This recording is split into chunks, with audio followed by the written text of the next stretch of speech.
Yeah. Now, do you have any advice on how to create memorable characters? I'd love to hear your thought about that. I do actually. Yeah.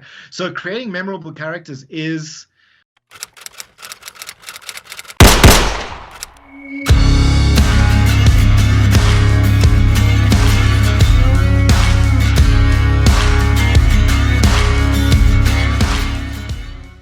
again, there's also a section in the book, and I'll use the wells as a way of talking about it, because first of all, you can draw characters from, if we use the wells, your external sources well. So you can say, okay, well, I'm going to do a character that's just like Rocky. You could. Or I'm going to do a character that's just like Luke Skywalker. Mm-hmm.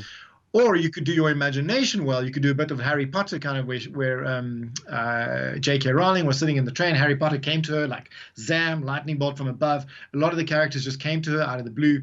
And you can take like, if you want to create a memorable character, you could take like Rocky meets Harry Potter and collide the characters together. Now you've got the Rocky Harry Potter character. I have no what that is. I know what that could genius. Be, but a boxer wizard. A boxer wizard. Oh my God. Sharknado. I'm telling you, Sharknado, it will work. Yeah, exactly. It's in my book. You're ahead of it. It's like Sharknado. It's like a tornado and sharks. Bam. Okay. So but you can do the same with characters. That's what they did. I know. That's exactly what they did. What can we throw together? I love it. Yeah, it's great.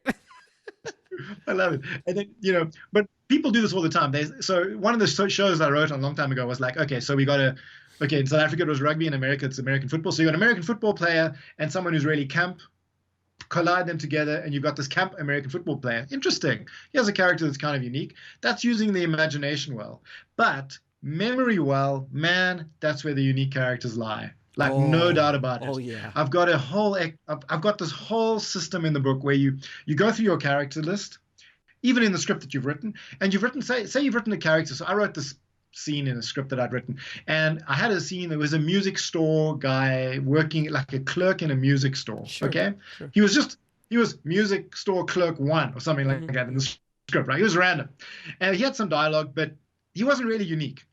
And then I went through my life and I looked through all the people that I knew, and I went almost like a Rolodex through my life, and I was like, okay, he was kind of interesting. Yeah, this guy was kind of, and then I found this guy who was like a goth, okay, like a long-haired, depressed goth, right? Tattooed everywhere, piercings everywhere. And I was like, wait a minute, put him in the music store. And suddenly I had this character that was like really memorable, like not really wanting to work in the store, right, and like long-haired goth, Sure. And one of my main characters was there, and she was a young mother, and she had this baby in her arms, and she was trying to get her CDs that she was trying to sell out of her bag, and she kind of handed the baby to the goth, and now this goth like holds this baby, and he's like, I'm sorry, madam, this is not policy in the store. And he's like holding babies or accepting her CDs. We couldn't really tell, but it became quite a memorable and interesting scene that leapt off the page because I was drawing from characters in my life, and we see them all the time. I mean, I bet you, if your readers or your listeners and even yourself just thought back to today, and if you've left the house and you think about who have I bumped into today, it's like, oh yeah, there was this Uber driver. He was really weird.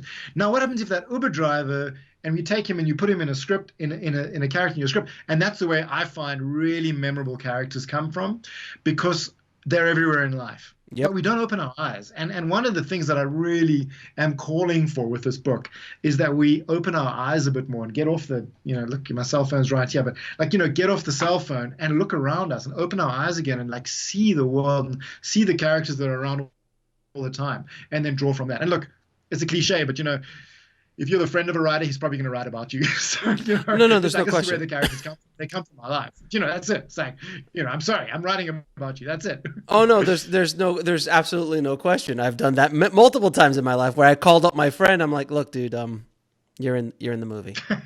You're in the look. Really? He's like, not only are you in the movie, your name. I'm not even going to be that creative. Your name is in the movie. I'm going to take elements of your life. I'm going to mix it with somebody else, but you're going to see yourself up there. Sorry. And that's the way it is.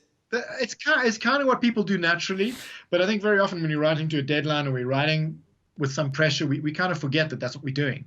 And so we forget to kind of draw from life and draw from the characters from life. And you go, oh yeah.